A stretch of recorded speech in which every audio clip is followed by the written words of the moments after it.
உயர்ந்தவர், உமக்கு மேல் ஒருவரும் இல்லையே. எல்லோருக்கும் மேலாக உயர்ந்தவர், உமக்கு மேல் ஒருவரும் இல்லையே. அல்லேலூயா, அல்லேலூயா, அல்லேலூயா, ஆமென். அல்லேலூயா, அல்லேலூயா, அல்லேலூயா, ஆமென். ஒருவரால் சிருஷ்டிக்கப்படாமலே தாமாக என்றென்றும் இருப்பவர், ஒருவரால் சிருஷ்டிக்கப்படாமலே தாமாக என்று. இப்பொழுதும் கூட 2 ராஜாக்கள் 2வது அதிகாரத்தை முடித்து 3வது அதிகாரத்தில் கர்த்தர் நமக்கு என்ன வைத்திருக்கிறார் என்று நாம் பார்ப்போம். 2வது அதிகாரத்தில் எலிசா எலியாவை பின்பற்றி விடாப்பிடியாக பின்பற்றி எலியாவின் மேலிருந்த அபிஷேகம் போல 2 மடங்கு அபிஷேகத்தை பெற்றான் என்று நாம் பார்க்கிறோம். அது மாத்திரமல்ல, அவன் எரிகோவுக்கு திரும்பி வந்தபோது அங்கே சில மனுஷர் வந்து, இந்த நிலம் குடியிருப்புக்கு நல்லது, தண்ணீரோ கெட்டது, நிலமும் பாழ் என்று சொல்லி அவனிடத்தில் உதவி கேட்கிறார்கள். அப்பொழுது அவன் புது தோண்டியிலே உப்பை கொண்டு வந்து போட்டு கொடுங்கள் என்று சொல்லும்போது அவர்கள் கொடுத்தார்கள். அங்கே இருந்த நீரூற்றை எலிசா ஆரோக்கியமாக்கினான் என்று நீங்கள் பார்க்கிறீர்கள். சபிக்கப்பட்டிருந்த எரிகோ பட்டணம் எது? யோசுவா மூலமாய் சபிக்கப்பட்டிருந்த எரிகோ பட்டணம். இப்பொழுது இங்கே பாருங்கள், எலிசாவின் காலத்தில் அது ஒரு ஆசீர்வாதத்துக்குள் வருகிறது. அந்த தண்ணீர் ஆரோக்கியமாக்கப்படுகிறது. இயேசு கிறிஸ்துவோடைய காலத்திலே கூட எரிகோ பட்டணத்தை பற்றி மறுபடியும் சொல்லியிருக்கிறது. அதை பின்னாடி நாம் பார்ப்போம். அந்த எரிகோ பட்டணத்தில் ஒரு ஆசீர்வாதத்தை கொண்டு வந்த பிறகு அங்கே அவன் பெத்தேலுக்கு போகிற போது சிறு பிள்ளைகள் வந்து மொட்டை தலையாக ஏறிப்போ, மொட்டை தலையாக ஏறிப்போ என்று சொல்லி அவனை நிந்தித்தார்கள். சிறு பிள்ளைகளாக இருக்கும்போதே தேவனுடைய மனுஷனை இப்படி நிந்திப்பதற்கு அவருடைய இருதயம் எவ்வளோ கடினப்பட்டிருந்திருக்கிறது. ஆதலால் எலிசா திரும்பி பார்த்து அவர்களை சபித்தான். அப்பொழுது காடுகளிலிருந்து 2 கரடிகள் வந்து அவர்களை பீறி போட்டது என்று பார்க்கிறோம். எத்தனை பிள்ளைங்க? 42 பிள்ளைகள். 42 பிள்ளைகள் வந்து எலிசாவை மொட்டை தலையாக ஏறிப்போன்னு சொன்னால் அப்போ அது ஒரு பெரிய கேங்கே கிளம்பி இருக்குது. இப்படியே விட்டால் எரியோ ஒட்டுமொத்தமாக அந்த அக்கிரமக்காரர்களுடைய கையில், துன்மார்க்கர் கையில், இருதய கடினம் உள்ளவர்களுடைய கையில் போயிடும். இதுவே ஒரு விதத்தில் எலிசா அந்த சிறு பிள்ளைகளை சபித்தது அது ஒரு சிக்ஷை. அவர்கள் அதனால் சாகலை, அவர்கள் மனம் திரும்ப வாய்ப்பு இருக்கிறது என்பதை நாம் பார்த்தோம். சரி, இப்பொழுது 3வது அதிகாரத்துக்கு நாம் போகலாம். யூதாவின் ராஜாவாகிய யோசபாத்தின் 18ஆம் வருஷத்திலே ஆகாபின் குமாரனாகிய யோராம் சமாரியாவிலே இஸ்ரவேல் மேல் ராஜாவாகி 12 வருஷம் ராஜ்யபாரம் பண்ணி. நீங்கள் இதை கொஞ்சம் கவனிக்கணும், இல்லாட்டி மிஸ் ஆயிரும். இஸ்ரவேல் தேசம் ஒன்றுதான். ஆனால் சாலமோனுக்கு பிறகு 10 கோத்திரத்தை யெரொபெயாம்ங்கிற ஒரு மனுஷன்ட்ட கர்த்தர் கொடுத்துட்டாரு. ஆக அந்த 10 கோத்திரத்தை இஸ்ரவேல் என்று சொல்லும்போது சமாரியாவை தலைநகராய் கொண்டது என்று நாம் பார்க்கிறோம். எருசலேமை தலைநகராய் கொண்ட யூதேயா, வடபகுதியில் சமாரியாவை தலைநகராய் கொண்ட அந்த 10 கோத்திரத்தை இஸ்ரவேலர். பைபிளில் நீங்கள் கூர்ந்து கவனிச்சிங்கன்னா இந்த இஸ்ரவேல் தேசத்தில் யார் ராஜாவாக இருந்தது, எருசலேமில் யார் ராஜாவாக இருந்ததுன்னு தொடர்ந்து மாற்றி மாற்றி அங்கே சொல்லிக்கிட்டே வரும். இந்த இடத்துலையும் அப்படி சொல்லியிருக்கிறத நீங்கள் பாருங்கள். யூதாவின் ராஜாவாகிய யோசபாத்தின் 18ஆம் வருஷத்தில், அப்போ எருசலேமில் யார் ராஜா? இந்த யோசபாத். அவன் அரசாண்ட 18ஆம் வருஷத்தில் ஆகாபின் குமாரனாகிய யோராம் சமாரியாவிலே ராஜாவாகிறான். இதெல்லாம் வரலாற்று காரியமாக இருக்கிறது, ஏதோ கதை அல்ல. அதனால் இவ்வளவு தெளிவான விவரங்கள் அங்கே சொல்லப்பட்டிருக்கின்றன. கர்த்தரின் அவன் அந்த ஆகாபின் குமாரன் யோராம் ராஜாவாகி கர்த்தரின் பார்வைக்கு பொல்லாப்பானதை செய்தான். ஆனாலும் தன் தகப்பனை போலும் தன் தாயை போலும் அல்ல, தன் தகப்பன் பண்ணுவித்த பாகாலின் சிலையை அகற்றிவிட்டிருந்தான். என்றாலும் இஸ்ரவேலை பாவம் செய்ய பண்ணின நேபாத்தின் குமாரனாகிய யெரொபெயாமின் பாவங்களை அவன் விட்டு விலகாமல் நீங்காமல் அவைகளிலே சிக்கி கொண்டிருந்தான். இதை நான் மறுபடியும் உங்கள்கிட்ட வாசித்து காட்டு, இங்கே ஏதோ ஒன்று இருக்கிறது சொல்லுகிறேன். அவன் கர்த்தருடைய பார்வைக்கு பொல்லாப்பானதை செய்தான். ஆனாலும் தன்னுடைய தகப்பன் தாய் போல் அல்ல, அவர்கள் செய்து வைத்திருந்த பாகாலின் சிலையை அகற்றிவிட்டான். சரி, ஓரளவுக்கு கொஞ்சம் சரியாக இருக்கான். ஆனால் என்றாலும் இஸ்ரவேலை பாவம் செய்ய பண்ணின நேபாத்தின் குமாரனாகிய யெரொபெயாமின் பாவங்களை அவன் விட்டு விலகாமல் அவைகளிலே சிக்கி கொண்டிருந்தான். இப்பொழுதும் சில சமயத்தில் ஒரு சிலர் மனம் திரும்புவேன்னு நினைப்பாங்க. ஆனால் அவர்களுடைய தாய் தகப்பன் அவருடைய முன்னோர்கள் செய்த அந்த பாவ அந்த காரியங்கள் தொடர்ந்து அடுத்தடுத்த தலைமுறையை பிடிக்கிறதா இருக்கிறது. கர்த்தர் சொல்லும்போது கூட 3ஆம் 4ஆம் தலைமுறை வரைக்கும் நான் அவர்களை விசாரிப்பேன் என்று சொல்லுகிறார். அப்படியானா பாரம்பரியமாக இந்த ஆட்களுடைய வாழ்க்கையிலே வரக்கூடிய அந்த சாபங்கள், அந்த பாவங்கள் தொடர்ந்து அடுத்தடுத்த தலைமுறையை பிடிக்க பார்க்கிறது. அப்படி தான் இந்த யோராம், ஆகாபின் குமாரனாய் யோராம் தன் தாய் தகப்பன் செய்து வைத்திருந்த அந்த பாகாலின் சிலையெல்லாம் அகற்றி விட்டிருந்தாலும் கூட அதுக்கு முன்னாடி தாத்தா பாட்டி அந்த காலங்களில் இருந்த அந்த யார் பேர் அவன் நேபாத்தின் குமாரனாகிய யெரொபெயாம் உடைய பாவங்களை விட்டு விலகாமல் இருந்தான். அந்த நேபாத்தின் குமாரனாகிய யெரொபெயாமுடைய பாவம் எது? கர்த்தர் இந்த யெரொபெயாம்கிட்ட 10 கோத்திரத்தை கொடுத்து நீ ராஜாவாருன்னு கொடுத்தாரு. இவன் என்ன பண்ணா, எருசலேம் யூதேயாவில் இருக்குது, இந்த ஜனங்களெல்லாம் கர்த்தரை தொழுது கொள்வதற்கு எருசலேம் போனாங்கன்னா இந்த 10 கோத்திரத்து மக்களுமே அந்த எருசலேம் ராஜாவோட மனம் ஒத்து போய்விட வாய்ப்பு இருக்கிறது. ஆதலால் இந்த ஜனங்களெல்லாம் எருசலேமுக்கு போகாமல் இருக்கணும்னு சொல்லி 2 கன்றுக்குட்டிகளை செய்து, என்னது கன்றுக்குட்டி தான் பாகாலுக்கு அடையாளம். இஸ்ரவேலர் வனாந்தரத்திலிருந்து வரும்போதே கன்றுக்குட்டியை தான் செய்தார்கள். அப்படியான பிரபலமான ஒரு தெய்வம் எகிப்து தேசத்திலே கூட கன்றுக்குட்டி மாடு தான். இங்கே என்ன நடந்ததுன்னு பார்த்தீங்கன்னா, இந்த யெரொபெயாம் 2 கன்றுக்குட்டிகளை செய்து அந்த 10 கோத்திரத்து பகுதியில் இருக்கக்கூடிய தான் பட்டணத்திலும் ஒன்றை பெத்தேலும் வச்சு, உங்களை எகிப்து தேசத்திலிருந்து கொண்டு வந்த தெய்வங்கள் இவைகளே, இங்கே நீங்கள் ஆராதியுங்கள், நீங்கள் எருசலேமுக்கு போக வேண்டியதில்லை என்று சொல்லி ஜனங்கள் எருசலேமுக்கு போகாமல் தடுத்து விட்டான். இந்த பாவத்தை தான் இங்கே சொல்லுகிறது. இந்த யோராம், ஆகாபின் குமாரனாகிய யோராம் தாய் தகப்பன் செய்த பாகாலின் சிலையை அகற்றி விட்டிருந்தாலும் கூட இவன் அந்த யெரொபெயாமின் பாவங்களை விட்டு நீங்காமல், அந்த வரியை கவனிங்க, அவைகளிலே சிக்கி கொண்டிருந்தான். அதென்னது வேண்டான்னு சொல்லிடலாம். ஆனால் இங்கே சிக்கி கொண்டிருந்தான்னா அந்த கன்றுக்குட்டிகளை வணங்கும்படியாக ஏதோ ஒரு விதத்தில் நிர்பந்தம் அவனுக்கு வந்திருக்கிறது. ஒருவேளை அந்த மக்கள் மூலமாக இருக்கலாம், அல்லது அவனோட கூட இருந்த பிரபுக்கள் இருக்காங்களே அவர்கள் மூலமாக இருக்கலாம். ஏன்னா அந்த சிதேக்கியா ராஜாலாம் பிரபுக்கள் நம்மளை என்ன செய்வாங்களோ அப்படின்னு சொல்லி பயந்து பிரபுக்கள் சொல்கிறத கேட்டு செஞ்சான்னு சொல்லி சிதேக்கியா ராஜா பற்றி நீங்கள் வாசிக்கிறீங்க.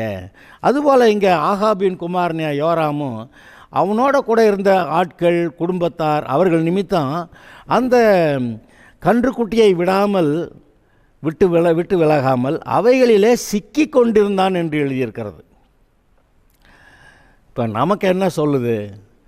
நம்முடைய வாழ்க்கையிலே நாம் ஏதாவது ஒரு பாவத்திலே சிக்கி கொண்டிருக்கிறோமா?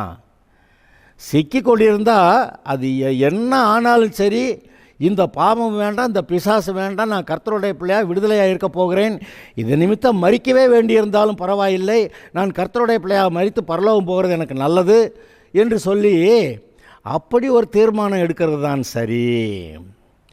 அப்போஸ்தலனாகிய பவுல் ஒரு இடத்துல சொல்கிறான், என்னுடைய மேன்மை பாராட்டலை ஒருவன் அவத்தமாக்குகிறதை பார்க்கலும் சாகிறது எனக்கு மேல்னு சொல்கிறான். அப்போ இங்கே பாருங்கள், இந்த பாவத்தில் சிக்கி கொண்டிருக்கிறதெல்லாம் முடியாது. இங்கே பாருங்கள், எல்லாவற்றையும் அனுபவிக்க எனக்கு அதிகாரம் உண்டு, ஆயிலும் ஒன்றுக்கும் அடிமைப்பட மாட்டேன். அப்படி ஒரு வசனம் 1 கொரிந்தியரில் வாசிச்சிருக்கீங்களா?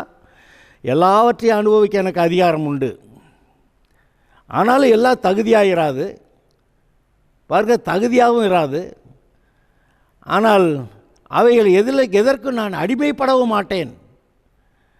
கவனிங்க, வெறும் காப்பியாக இருக்கலாம், காப்பி குடிக்கலைன்னா நல்லா இருக்க முடியாதுங்க. அப்படியெல்லாம் சொன்னால் அப்போ காப்பிக்கு நம்ம அடிமையாயிட்டோம். அப்போ காப்பி குடிக்கிறது பாவம் இல்லை, ஆனாலும் கூட அதுக்கு நான் அடிமையாக இருக்க மாட்டேன். அதுபோல் என் வாழ்க்கையில் அநேக காரியங்கள் வருகின்றன. இவனை பற்றி என்ன எழுதியிருக்கு, யோராம் பற்றி, அதில் சிக்கி கொண்டிருந்தான். ஏதோ ஒரு விதத்தில் அவன் கட்டாயப்படுத்தப்பட்டு அந்த கன்றுக்குட்டிகளை வணங்கும்படியாக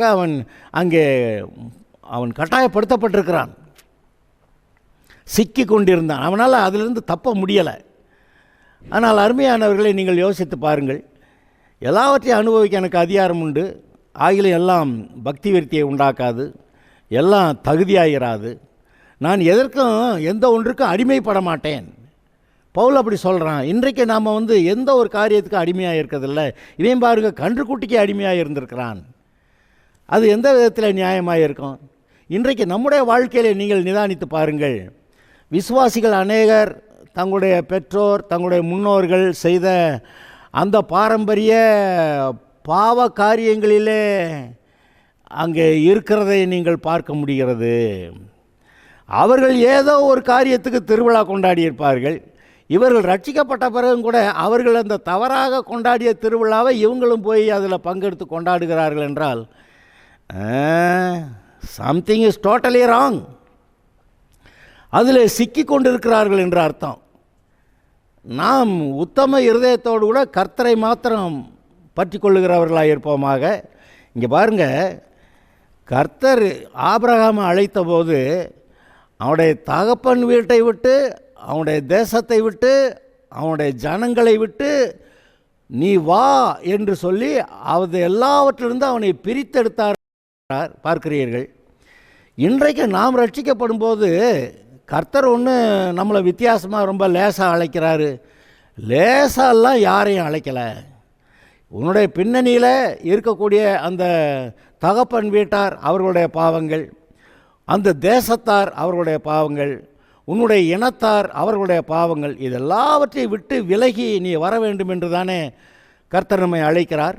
ஆகிலும் கூட இன்றைக்கும் கூட சபையில் இருக்கக்கூடிய சில மக்களை நீங்கள் கவனித்து பார்ப்பீர்கள் என்றால், அவருடைய முன்னோர்கள், அவர்களுடைய அந்த பழக்க வழக்கங்கள், அவர்களுடைய அந்த பாரம்பரிய பாவ காரியங்கள், அதில் வருஷத்துக்கு ஒரு தடவை தானேங்க நான் சும்மா போயிட்டு வந்தேங்க என்று சொல்லி சும்மா போய் அங்கே நின்னா, அப்போ நீங்களும் அதை அங்கீகரித்ததாகத்தானே அர்த்தம். விக்கிரக கோயிலில் நீ பந்தி இருக்க காணும்போது மற்றவன் கண்டால் அவன் என்ன நினைப்பான்? அப்படி தானே 1 கொரிந்தியர் 8:10 எல்லாம் எழுதியிருக்கு. ஆக நமக்கு அதுக்கு சம்பந்தம் இல்லை. நமக்கு அது தகுதியாக இராது. நான் ஒன்றுக்கு அடிமைப்பட மாட்டேன் என்று சொல்லி நாம் கர்த்தருக்கு முன்பாக, கர்த்தருக்கு பரிசுத்தம், நானும் என்னுடைய வாழ்க்கை முழுவதும் என்னுடைய வீட்டாரும் கர்த்தருக்கு பரிசுத்தம் என்று நாங்கள் கர்த்தரையே சேவிப்போம் என்று நாம் தீர்மானிக்கிறது எவ்வளவு அவசியம். இங்கே இந்த ஆகாபின் குமாரனாகிய யோராம், இவன் இப்படிப்பட்ட ஒரு பாவத்தில் சிக்கி கொண்டிருந்தான். என்ன பாருங்க, சிக்கி கொண்டிருந்தான்.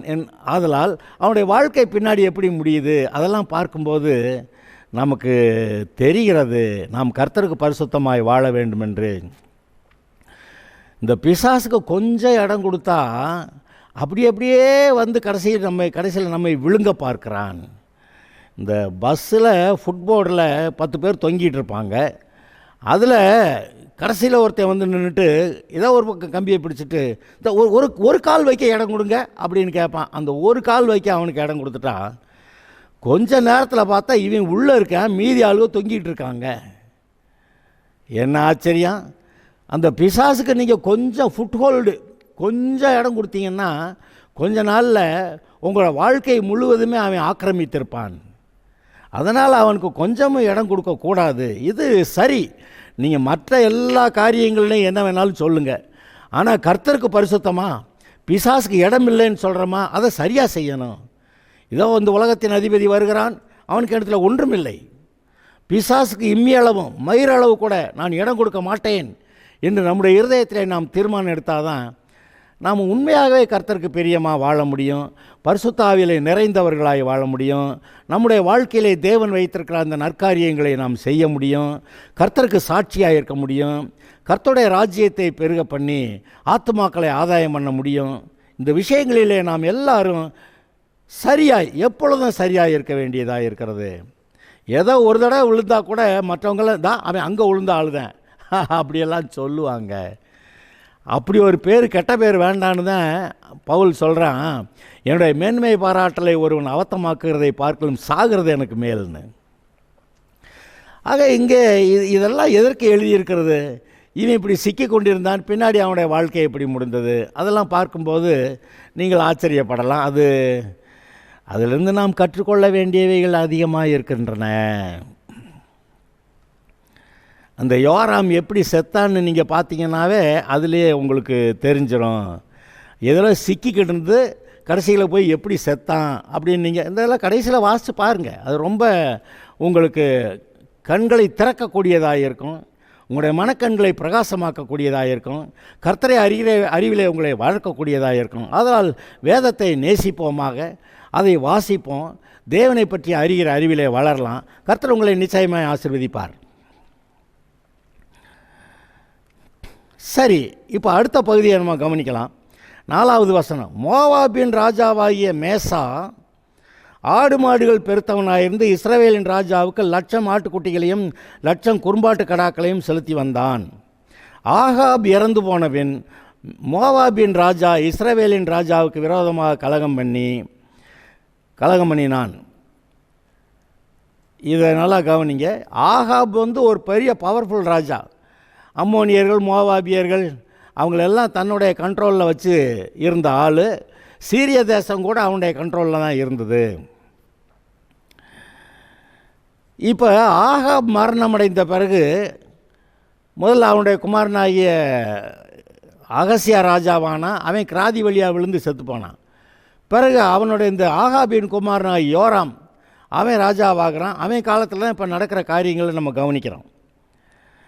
மோவாபின் ராஜா ஆடு மாடுகள் பெருத்தவனாக இருந்து 1,00,000 ஆடுகளையும் 1,00,000 குறும்பாட்டு கடாக்களையும் ஆகாபுக்கு அவன் பகுதி செலுத்தி கொண்டிருந்தான். அங்கே அந்த மோவாப் தேசத்தில் வரக்கூடிய வருமானத்தில் ஒரு பகுதியை அவன் ஆகாப் ராஜாவுக்கு, இஸ்ரவேலின் ராஜாவாகி ஆகாப் ராஜாவுக்கு செலுத்தி கொண்டு வந்திருந்தான்.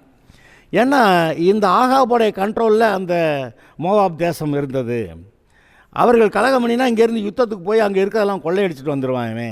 அதனால் அவங்க என்ன பண்ணாங்க, சரி வருஷம் என்னத்தையோ கொடுத்துருவோம் என்று சொல்லி அவர்கள் ஆடு மாடு பெருத்தவர்களாக இருந்தபடியால் 1,00,000 ஆட்டுக்குட்டிகளையும் 1,00,000 குறும்பாட்டு கடாக்களையும் செலுத்தி வந்தான்.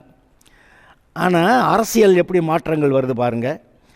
ஆகாப் இறந்து போனபின் மோவாபின் ராஜா இஸ்ரவேலின் ராஜாவுக்கு விரோதமாய் கலகம் பண்ணி, அதான் பெரிய ஆள் செத்து போயிட்டான்ல, தொடர்ந்து நம்ம என்ன ஆட்டுக்குட்டி ஆட்டுக்கடாலாம் கொடுக்கணுமா, வேண்டாம் அப்படின்னு சொல்லி கலகம் பண்ணி, அக்காலத்தில் யோராம் என்னும் ராஜா கலகம் பண்ணினான்.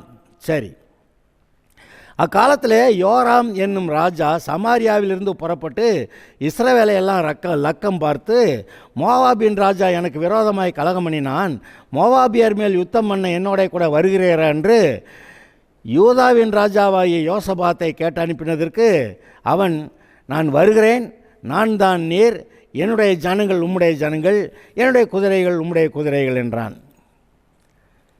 இது மாதிரி எங்கேயோ வேற இடத்துல கேட்டிருக்கிறோமோ? ஆமாம், ஆகாப் உயிரோடு இருந்த காலங்களில் இந்த யோசபாத் அங்கே வந்திருந்திருக்கிறான். அந்த காலங்களில் பார்த்தீங்கன்னாக்க அப்போ சீரியா தேசத்தில் இருந்த அந்த ஒரு ஊர், அதை சீரியா கையில் இருக்குது, அதை நம்ம பிடிச்சிக்கணும்ல அப்படின்னு கேட்டு அந்த சமயத்தில் ஆகாபும் இந்த யோசபாத் ராஜாவும் சேர்ந்து யுத்தத்துக்கு போனதாக அங்கே எழுதியிருக்கிறத அதை நீங்கள் வாசித்திருக்கிறீர்கள்.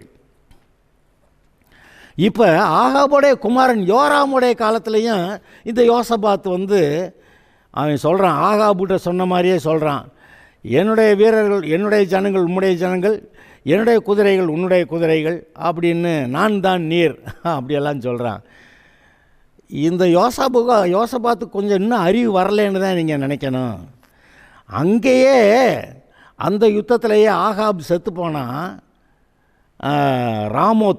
ராமோத்தில் போய் ஆகாப் செத்து போனால், அந்த யுத்தத்தில் இவன் மிரண்டு போய் கூக்குரலிட்டதுனால அந்த சீரிய தேசத்து படைத்தலைவர்கள் இவனை சாதாரண மனுஷன் நினச்சிட்டு இவன்கிட்ட யுத்தம் பண்ணால இவன் உயிரோட திரும்பி வந்தான்.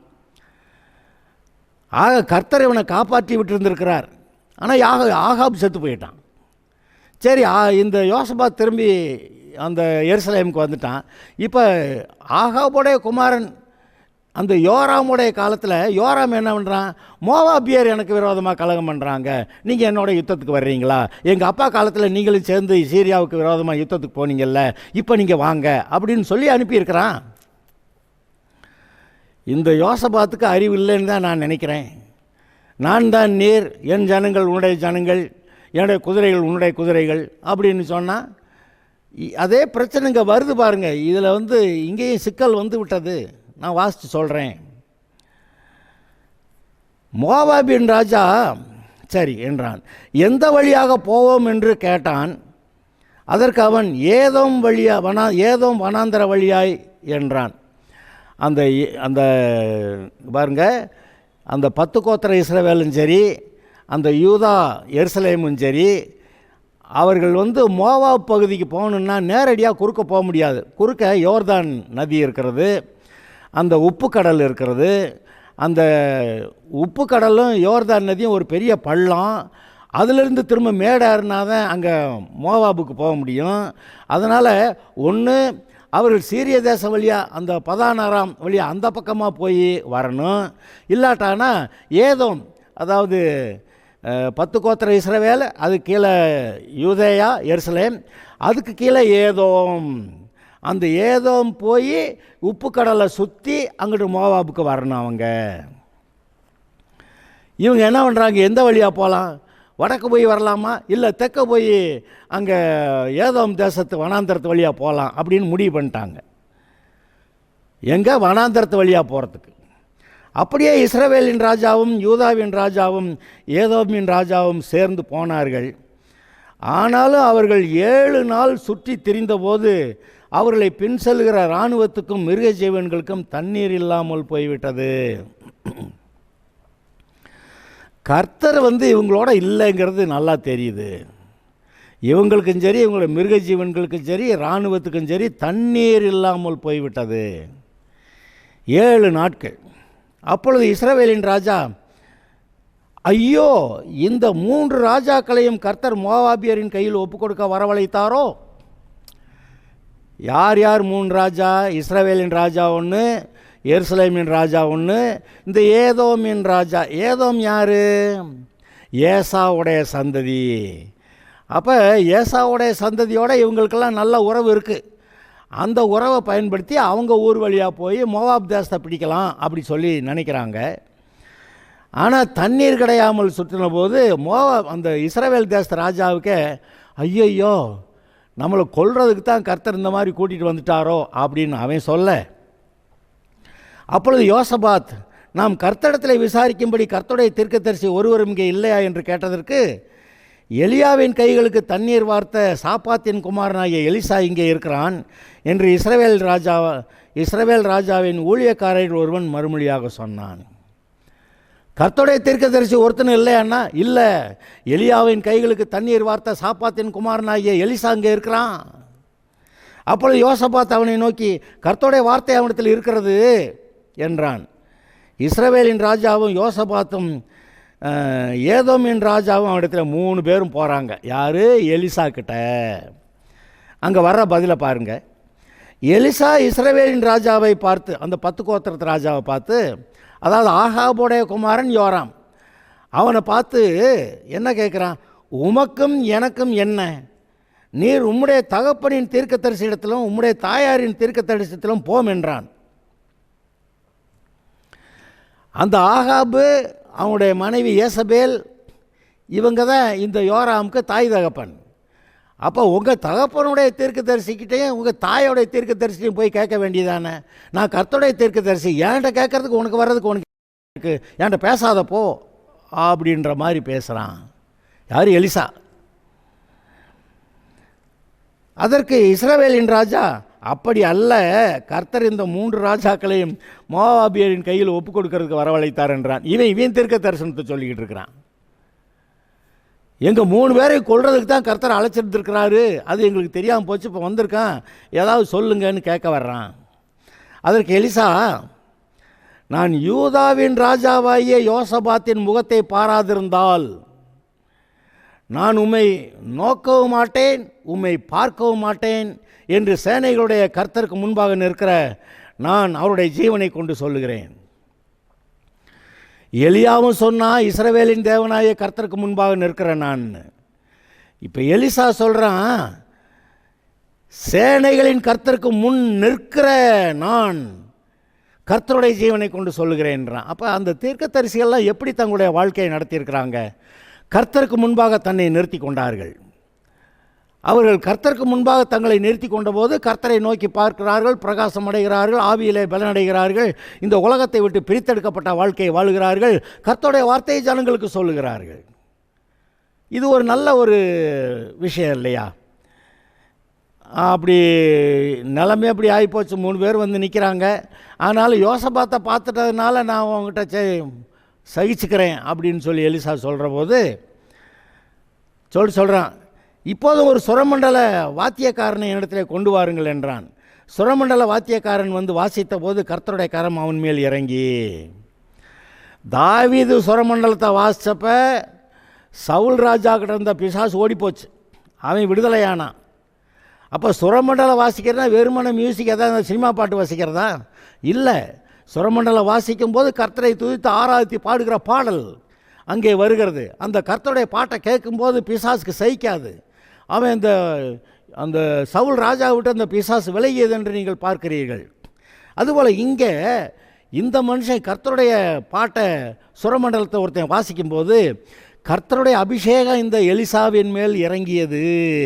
அதாவது கர்த்தருடைய கரம் அவன் மேல் இறங்கி, அவன் கர்த்தர் உரைக்கிறது என்னவென்றால், இந்த பள்ளத்தாக்கிலே எங்கும் வாய்க்கால்களை வெட்டுங்கள், நீங்கள் காற்றையும் காண மாட்டீர்கள், மழையையும் காண மாட்டீர்கள், ஆகிலும் நீங்களும் உங்கள் ஆடு மாடுகளும் உங்கள் மிருக ஜீவன்களும் குடிக்கும்படிக்கு இந்த பள்ளத்தாக்கு தண்ணீரினால் நிரப்பப்படும் என்று கர்த்தர் சொல்லுகிறார்.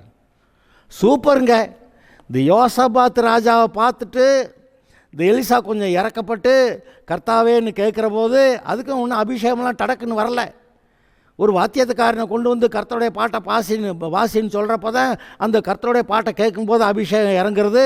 அப்பொழுது கர்த்தர் பேசுகிறார். என்ன சொல்லுகிறார்? இங்கே காற்றையும் காண மாட்டீர்கள், மழையையும் காண மாட்டீர்கள், ஆயிலும் பள்ளத்தாக்கு தண்ணீரினால் நிரப்பப்படும், ஆதலால் எங்கும் வாய்க்கால்களை வெட்டி வையுங்கள், அந்த தண்ணி நிற்கட்டும், அதில் நீ குடிப்பீங்க. இது கர்த்தரின் பார்வைக்கு அற்ப காரியம், மோவாபியரையும் உங்கள் கையிலே ஒப்பு கொடுப்பார். நீங்கள் சகல கோட்டைகளையும் சகல சிறந்த பட்டணங்களையும் தகர்த்து நல்ல மரங்களையெல்லாம் வெட்டி நீரூற்றுகளையும் தூர்த்து நல்ல நிலத்தையெல்லாம் கல் மேடுகளாக்கி கெடுப்பீர்கள் என்றான். தீர்க்க தரிசனத்தை பாருங்கள். மோவாபை கர்த்தர் உங்கள்கிட்ட ஒப்பு கொடுப்பாரு. தண்ணீர் நாளைக்கு வந்துடும். அதுபோல் தண்ணீர் வந்ததான். இவர்கள் போய் மோவாபை ஜெயித்தார்கள் என்று எழுதியிருக்கிறது. அதை அடுத்த செய்தியில் பார்க்கலாம். இன்றைக்கு நாம் சொன்னது போல் எலியா எப்படி கர்த்தருக்கு முன்பாக நிற்கிறவனா, எலிசா எப்படி கர்த்தருக்கு முன்பாக நிற்கிறவனா இருந்தானோ அதுபோல் நாம் நிற்கலாமா? அது மாத்திரமல்ல, இந்த யோசபாத் ராஜா புத்தி எட்டு போய் அந்த 10 கோத்திரத்து இஸ்ரவேலர் அவர்கள் பாவிகளாக இருக்கிறாங்க, பாகால்கள் ஆராதிக்கிறாங்க. அவங்களோட இவங்களுக்கு என்ன ஐக்கியம்? அந்த ஐக்கியம் இவனை யோசபாத்தை உயிரை வாங்குகிற நிலைமைக்கு போயிடுச்சு. நாம் இதை கேட்டு கண்டு நாம் சரியாக இருப்போமாக. Okay, god bless you.